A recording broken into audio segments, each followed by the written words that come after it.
ഒന്നാമത്തത്, ഒരു വിശ്വാസിയായ മനുഷ്യന്റെ മനസ്സിൽ എന്നേക്കും ഉണ്ടാകേണ്ടത് നബി സല്ലല്ലാഹു അലൈഹി വസല്ലമ തങ്ങളുടെ ഒരു മുറാഫഖ ലഭിക്കുക എന്നുള്ളതാണ്.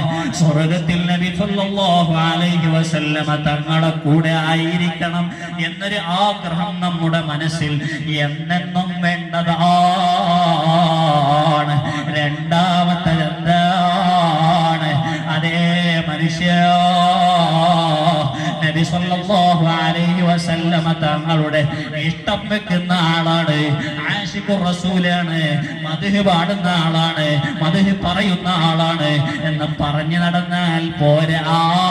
പിന്നെയോ ഒരുപാട് ഇബാദത്തുകൾ ചെയ്യൽ കൊണ്ട്, ഒരുപാട് നിസ്കാരങ്ങൾ, ഇബാദത്തുകൾ, സ്വലാത്തുകൾ, സലാമുകൾ പറയൽ കൊണ്ട് അല്ലാഹുവിലേക്ക് എത്തണേ.